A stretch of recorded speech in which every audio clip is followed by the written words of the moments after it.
안녕하십니까, 플리커입니다. 자, 제가 어그로로 셀프 스튜디오 이렇게 하실 거면 하지 마세요라고 제가 얘기 드렸습니다. 자, 좀 강하긴 한데 제가 왜 이 얘기를 드리냐면 제가 최근에 설문조사를 조금 시행했습니다. 거기서 이런 질문들이 있더라고요. 망한 경우에 대해서 상담을 한 경험이 있는지 아니면 그런 영상 찍어달라. 실질적으로 그 망한 분하고 대화가 됩니까? 쉽지 않아요. 자, 그래서 그 부분보다는 실질적으로 이렇게 창업하면 좀 망할 수도 있거나 아니면 힘들 수 있는 부분, 이 부분에 대해서 조금 제가 설명을 좀 드리고자 영상을 찍게 되었습니다. 자, 그 첫 번째, 샵앤샵. 이 샵앤샵을 이용해서 셀프 스튜디오를 이제 운영하시려는 분들입니다. 자, 샵앤샵. 샵앤샵이 뭐냐면 기존에 내가 운영하고 있는 샵에서 또 다른 영역, 완전히 다를 수도 있고 비슷할 수도 있는데 그거를 접목을 해서 창업을 이어간다 또는 창업을 한다는 거예요. 그 부분에서 자, 우리 셀프 스튜디오를 이제 넣을 거예요. 기존에 운영했던 곳에 넣었는데 자, 여기서 주의할 부분이 있습니다. 샵앤샵에 셀프 스튜디오를 운영해도 되는 곳과 운영을 하면은 뭔가 굉장히 좀 위험할 듯한 아니면 좀 잘 안 될 곳을 좀 설명드릴게요. 해도 되는 곳, 이곳 같은 경우는 실질적으로 내가 카메라에 대해서 어느 정도 좀 다를 수 있고 대응이 좀 빠르거나 아니면은 샵을 운영하는 데 있어서 조금 시간적 여유가 좀 되시는 분, 이런 분들은 하셔도 돼요. 일반적인 경우겠죠. 자, 그런데 이제 두 번째 경우죠.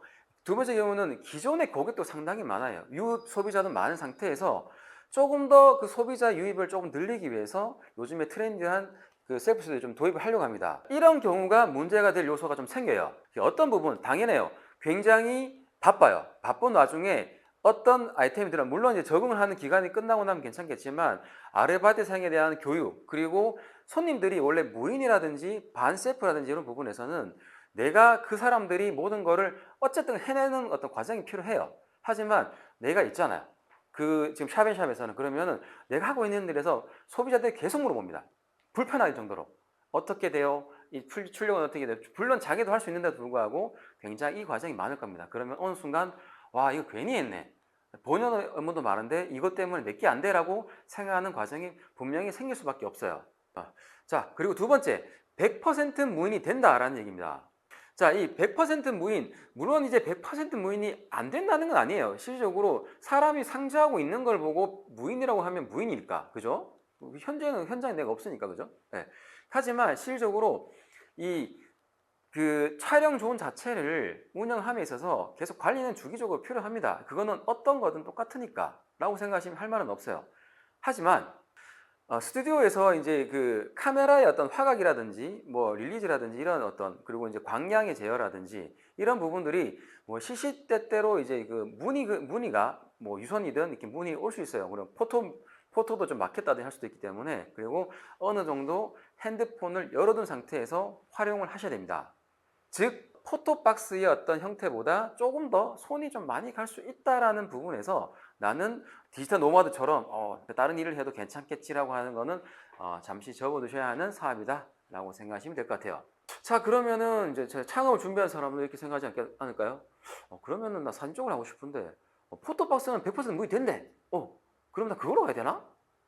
물론 아니죠. 예, 어차피 셀프 스튜디오의 어떤 장점 분명히 있습니다. 포토박스의 장점도 있겠죠. 자, 그러면은 제가 이 부분을 소비자의 입장과 창업주의 입장으로 제가 좀 나누어서 좀 설명을 드려볼 수 있도록 하겠습니다. 그 전에 요런 어떤 등급이 있어요. 사진에도 좀 등급을 좀 나눠서 설명을 드리자면, 첫 스타트를 제가 포토박스로 들어가겠습니다. 이 포토박스는 정말 심플하게 좁은 화면에 여럿이 아기자기 모여가지고 그냥 빨리 한 4컷 정도 찍고 훅 나가는, 뭐 흔히 말하는 인스타도 좀 되려나요? 빨리 그냥 추억보다는 그냥 되게 빠른 재미를 느끼는 그런 공간이에요. 자, 그러면 여기 말고 일단 전문적으로 기존부터 있었죠.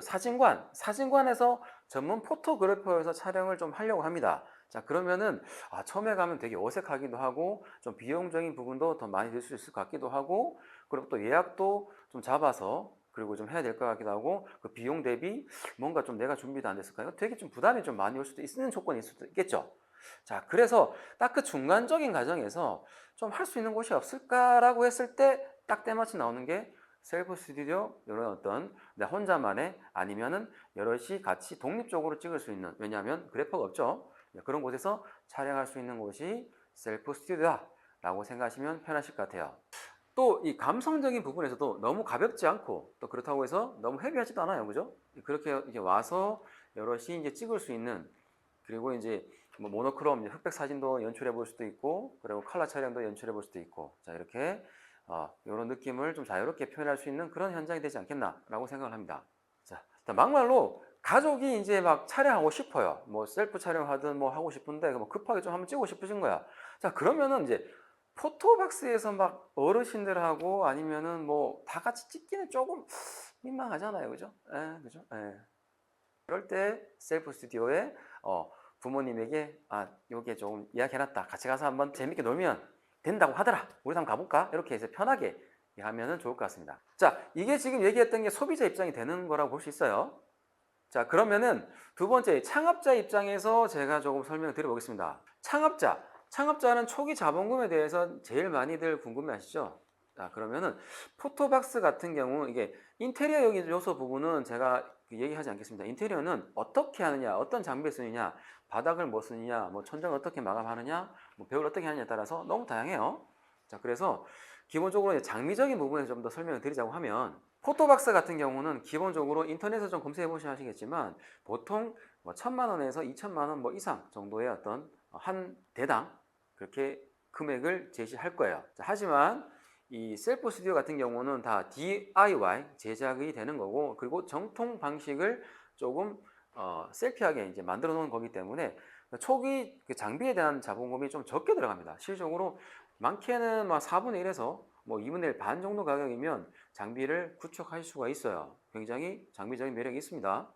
자, 그리고 처음에 서두에서 얘기했지만 만약에 정말 잘 안 됐어. 그러면은 폐업을 해야 되겠죠. 폐업상에서도 하시게 되면 이 포토박스 같은 경우는 처분이 좀 애매합니다. 전체를 누군가에게 인수를 맡기든지 아니면은 장비를 샀던 그곳에 전체적으로 헐값에 좀 던져야 되는 그런 상황이 나오실 겁니다. 자, 두 번째 같은 이 셀프 스튜디오 같은 경우는, 자, 처음에 만들 때 어떻게 했어요? 다 DIY로 만들었죠. 막 카메라를 어떻게 뭐 새 제품이나 중고를 했다든지 아니면은 뭐 스탠드라든지 아니면 배경 같은 경우는 어차피 동일한 조건이면은 뭐 정 안 되면은 벽에 페인트 칠하면 똑같아요. 그죠? 예, 그렇게 했다면은 특별하게 그 중고 거래가 굉장히 좀 잘 되는 아이템들로 구성이 가능합니다. 쉽게 말해서 회수율이 포토박스보다는 조금 더 높다라고 보시면 될 것 같습니다.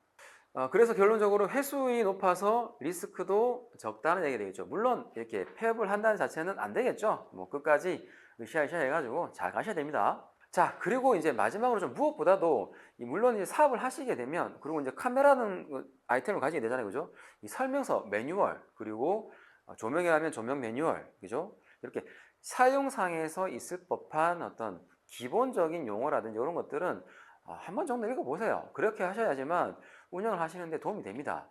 네, 그거는 포토박스를 하든 지금 현재 셀프 스튜디오 하든 모든 사업에서는 기본이니까 이거는 꼭 해주세요. 셀프 스튜디오 이렇게 할 거면 하지 말라는 주제를 가지고 제가 영상을 좀 찍어 봤는데요. 이 영상을 보시고 조금 더 자극을 받았으면 좋겠습니다. 자, 이상 플리커였고요. 다음 영상에서도 또 좋은 자료를 가지고 찾아볼 수 있도록 하겠습니다. 감사합니다.